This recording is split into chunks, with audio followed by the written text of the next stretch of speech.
Good morning, friends. Today onwards, we'll discuss the topic in epilepsy series. At first, we'll be discussing on the use of anti-epileptic in children, when and how. I am Dr. Bhupendra Saha, Clinical Fellow, Neuroscience, Grand International Hospital. What I'm going to discuss today is when to start the anti-epileptic in children, how to select the anti-epileptic drug, how to initiate it, how to monitor the patient who is on the anti-epileptic, and up to what duration we are supposed to give the anti-epileptic, and how and when we are supposed to withdraw the anti-epileptic from the children. So when we get a children with seizure uh, disorder, it can have three situations. One is the unprovoked seizure, another one is the provoked seizure, another one is the febrile seizure. Unprovoked seizure means as such there is no apparent cause for the seizure.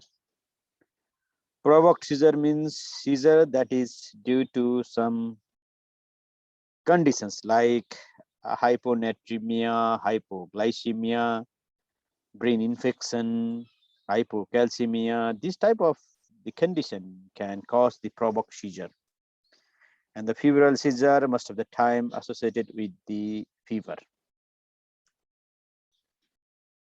So how to treat the unprovoked seizure? Do we need to treat now, or do you need to wait for some time? So most of the time when there is the first episode of the unprovoked seizure, most of the guideline recommended not to start the anti-epileptic at first. But definitely when someone has the unprovoked seizure, we should always think about the risks of recurrence. What are the chances of recurrence?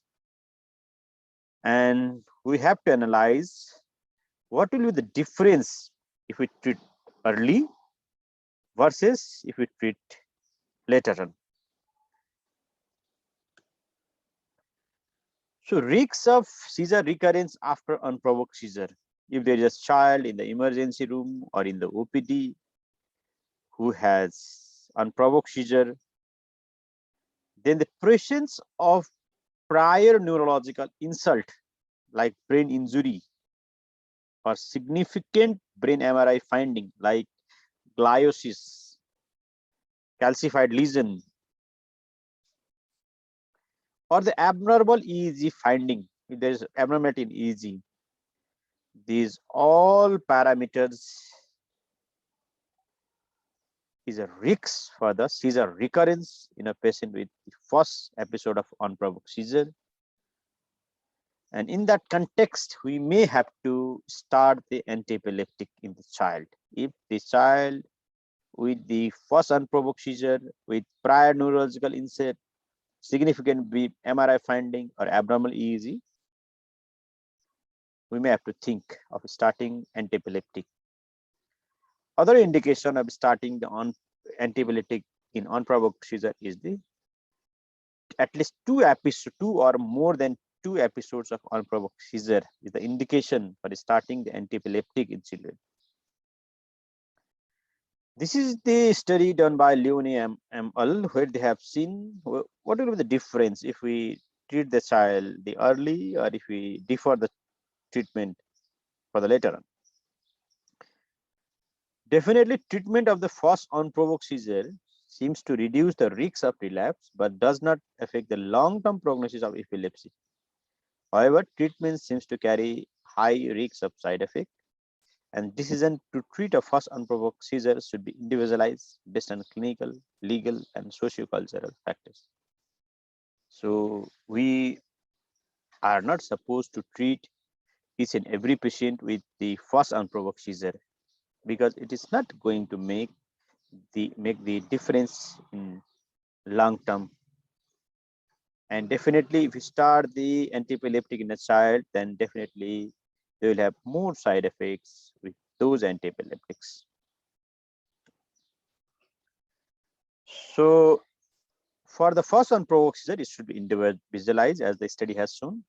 But definitely for the second unprovoked seizure, as there is a very, very high chance of the seizure recurrence, we need to start the antiepileptic in those group of the population. From the provoked seizure, like seizure that is due to the hypocalcemia, hypoglycemia, or hypercalcemia, hypoxia, or brain infection, usually treatment of the underlying etiology is sufficient. We do not have to start the antiepileptic in those group of the population. However, in a patient with meningitis or encephalitis, we may have to start antiepileptics most of the time for at least 2 to 3 months of duration. For the febrile seizure, as you know, it's one of the commonest seizure problem in the children. First of all, we have to classify whether it's the simple or complex febrile seizure. Simple seizure usually do not require the treatment other than the management of the fever. Whereas complex febrile seizure, which occurs for more than 15 minutes, which recur within 24 hours of the first onset of seizure, and which has multifocal in nature, which that's the complex febrile seizure, and that may require the antiepileptic. Okay, so usually complex febrile seizure may require the antiepileptics. So what is the basis of selection of antiepileptic in childhood epilepsy?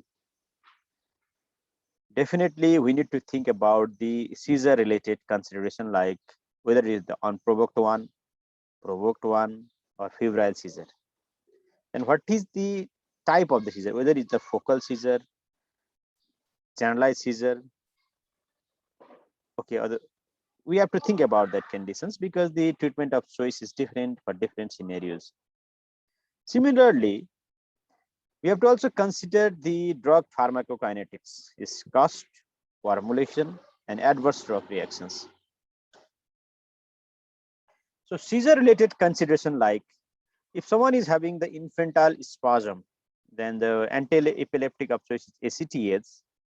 As ACTH is not available in Nepal, we usually give the high dose steroid for managing the infantile spasm.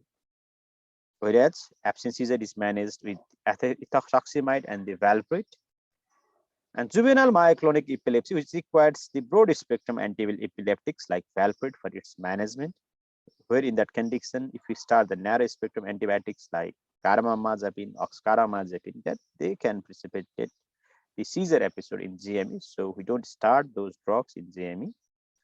And other types of epilepsy, levetiracetam is a good options because it has like minimal side effects in children. This is for the other seizure. What about the febrile seizure? So in the febrile seizure, we have the 4 steps approach given in the guideline, that is the formulation of the database. Mean that when someone has a fever, we need to ask the history properly. What is the relationship of fever and seizure? Was there past history of febrile seizure or not? What about the birth history, neurodevelopmental history? These are the things we need to take the history from the guardian. And we have to also ask the risk assessment, like if there is a positive family history, if the age of child is less than 18 months, and if the patient has low peak temperature at the onset of seizure, then that's is the risk factor for the recurrent seizure.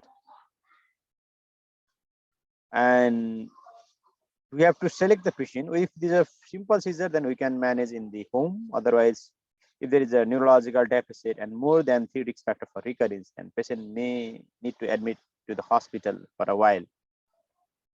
And the treatment is we can give intermittent or continuous use of diazepam or clozapam in such conditions.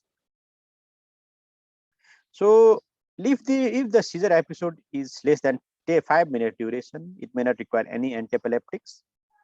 If it is more than 5 minutes, then patient may require diazepam, lorazepam, and midazolam. We can give midazolam buccally and diazepam rectally as well. We can try if the child is having the continuous seizure for more than 5 minutes. So for the other anti-epileptic like recurrent unprovoked seizure, when you are considering to start the therapy like carbamazepine or valproates, then we may have to do the HLA-B 1502 screening, especially for the SN ancestry, because there is very, very high chance of the carbamazepine hypersensitivity in those group of populations. If we are trying to use the valproate under age 3 years, we have to monitor the serum ammonia, lactate, and pyruvate. But most of the other AED do not require baseline tests to start. So the initiation dose of the carbamazepine is 10 to 20 mg per kg per day. Levetiracetam is 20 mg per kg, and valproate is 10 to 15 mg per kg per day. And we can go up to 40 to 60 for levetiracetam and 30 to 60 mg per kg per day for valproate therapy. So when you're starting the antiepileptic in a patient with epilepsy, generally we start with the very, very low dose, like 10 to 25% of the maintenance dose, and we increase within 5 half-life of the drugs, so that patient can tolerate that drugs nicely.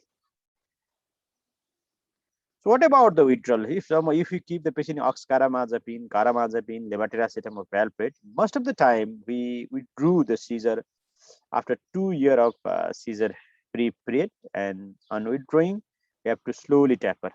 But definitely before withdrawing, we have to consider the facts like if there is a presence of motor deficit or not, abnormal EEG, genetic epilepsy, structural abnormality in MRI, and short treatment period has very, very high chance of the relapse, and we have to counsel the patient attendant accordingly.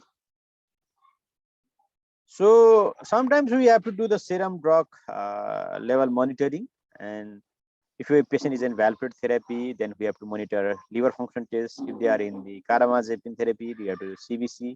If they are in the topiramate therapy, then we have to do the serum bicarbonate monitoring.